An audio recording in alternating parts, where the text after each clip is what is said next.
I was on the outskirts of a little southern town, trying to reach my destination before the sun went down.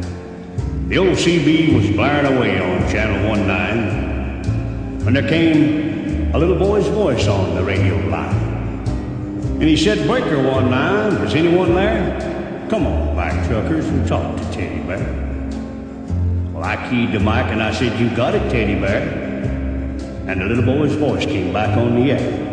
"Appreciate the break. Who we got on that end?" I told him my handle and then he began. "Now, I'm not supposed to bother you fellas out there. Mom says you're busy and for me to stay off there. But you see, I get lonely and it helps to talk, 'cause that's about all I can do. I'm crippled and I can't walk." I came back and told him to fire up that mic, and I'd talk to him as long as he liked.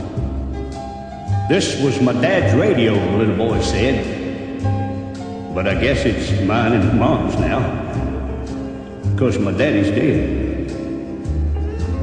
Dad had a wreck about a month ago. He was trying to get home in a blinding snow. Mom has to work now to make ends meet, and I'm not much help with my 2 crippled feet. She says not to worry, that we'll make it all right, but I hear her crying sometimes late at night. You know, there's one thing I want more than anything else to see. Oh, I know you guys are too busy to bother with me, but you see, my dad used to take me for rides when he was home. But I guess that's all over now since my daddy's gone. Not one breaker came on the old CB as that little crippled boy talked with me. I tried hard to swallow a lump that just wouldn't stay down as I thought about my boy back in Greenville town. Dad was going to take Mom and me with him later on this year. Well, I remember him saying, "Someday this old truck will be yours, Teddy Bear." But I know I'll never get to ride an 18-wheeler again. But this old base will keep me in touch with all my trucker friends. Teddy Bear's going to back on out now and leave you alone, 'cause it's about time for Mom to come home. But you give me a shout when you're passing through, and I'll sure be happy to come back to you. Well, I came back and I said, "Before you go, 1010, what's your home 20, little CB friend?" Well, he gave me his address, and I didn't once hesitate, 'cause this hot load of freight was just going to have to wait.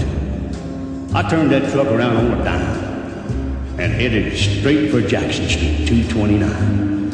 And as I rounded the corner, oh, I got one heck of a shot.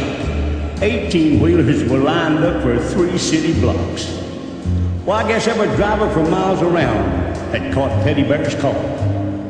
And that little crippled boy was having a ball. For as fast as one driver would carry him in, another would carry him to his truck and take off again. Well, you better believe I took my turn at riding Teddy Bear. And then I carried him back in and put him down in his chair. And buddy, if I never live to see happiness again, I want you to know I saw it that day in the face of that little man.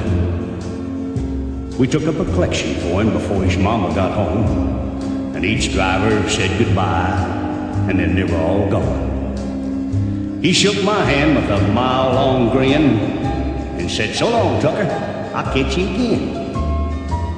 Well, I hit that interstate with tears in my eyes. And I turned on the radio and I got another surprise. Breaker 19 came a voice on the air. "Just one word of thanks from Mama Teddy Bear. We wish each and every one a special prayer for you, 'cause you just made my little boy's dream come true." I'll sign off now before I start to cry. May God ride with you. 10-4, and goodbye.